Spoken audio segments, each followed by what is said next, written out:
You're listening to Plants and Politics with Gina Bonanno Lemos. If you're ready to hear the truth about both sides of the aisle, what's really going on in America, and how big money interests prevent change to keep you sick, broke, and desperate, then play on.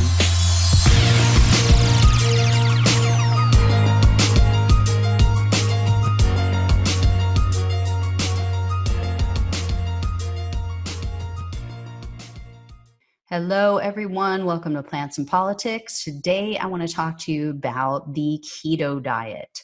Now, I have taken a little bit of heat because I've been a little bit aggressive in my assessment, in my response when asked about the keto diet, and I don't care. I'm not going to apologize. I'm not going to take it back.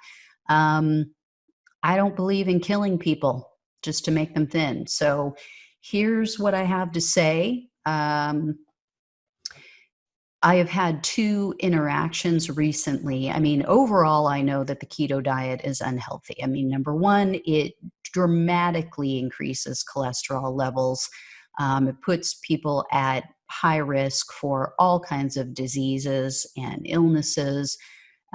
Just looking at the science behind that amount of animal foods, such a reduction in carbohydrates, which we need for energy, it is not a healthy diet. Okay. It basically is just the new version, the new fad version of the Atkins diet. And we all know how it ended up for him. He ended up dying of a heart attack overweight. So it's not good. What I typically respond when asked about it is that if you want to be a thin corpse, go for it. And people get kind of upset. But I tell it like it is. I keep it 100. I'm not going to pull any punches, especially not when it comes to health and people's lives. I don't think we can afford to minimize it or, be soft in our response. People need to know the facts and they need to know how serious it is. So what prompted this podcast about it, it's not just in general, but there are two specific incidences. So recently, my husband and my daughter, who work together, they were each coming home talking about one of their coworkers, and really nice guy, kind of on the young side, in his late 20s, I believe, a father, husband, and he'd always been a really good worker, nice guy. He started acting really strange. They were both coming home with stories about how he was saying crazy stuff. He wasn't making any sense. He was basically incoherent. He wasn't finishing his sentences. They would kind of trail off. They thought maybe he was on drugs, to be honest, and they were very concerned. What ended up happening was he called into work one day and he was calling in to say he had a headache. He wasn't going to come in. His wife grabbed the phone out of his hand and started crying on the phone to his supervisor, and literally crying and saying, is he acting normal at work? Because he's not acting normal at home. I mean, he was saying crazy stuff at home too. Like the company was going to buy him a house. I mean, just grandiose ideas and just not normal for this guy at all. So they ended up taking him to the emergency room. Now, I told my husband and my daughter what I thought it was because they shared with me that he had heard a podcast host talk about going on the keto diet, and he said, oh, I'm going to try it too. So he had gone on the keto diet. I think he had been on it for, a few weeks, a month. I don't know how long, to be honest with you. It had been a little while because he had lost quite a bit of weight. He was a big guy and he had dropped quite a bit of weight using the keto diet. Turns out it was exactly what I thought. The diet had basically exacerbated existing mental health issues that he already had. And this is really common. What people don't understand is there's a gut-brain axis. What we eat, what we take in, what we're exposed to affects our microbiome. It affects our gut health in many different ways. It affects our gut lining.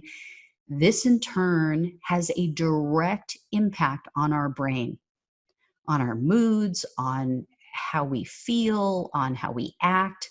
and it can exacerbate, it can trigger already existing issues. And apparently that's what they're saying this is. Now, personally, I don't know. I haven't talked to him. I don't know if he already had issues and he had been diagnosed. I personally believe, without talking with him, that it was the diet. I don't believe there were underlying health issues. So he's off of it now, I believe feeling better. And then recently was talking to someone who had joined one of my Facebook groups that helps women over 40 to lose weight. She messaged me after watching my video about this to say that she had, in fact, also tried the keto diet. It was the only thing that helped her lose weight. She was on it for 8 months, but she also was losing hair left and right, that she just lost so much hair. So she went off the diet and, now she's desperate to find something else. So guys, you got to be careful. Seriously, you can't just, here's somebody who's doing a diet, not work with a professional. And some people might say, oh, well, they just weren't working with a keto specialist. Oh, I don't care how much of a specialist you are.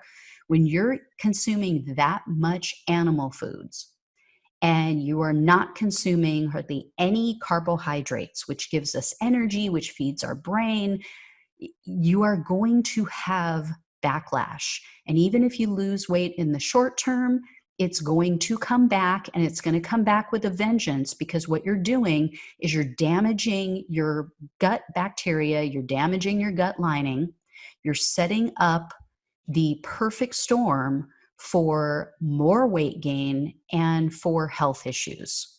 And it could lead to very serious life-threatening diseases.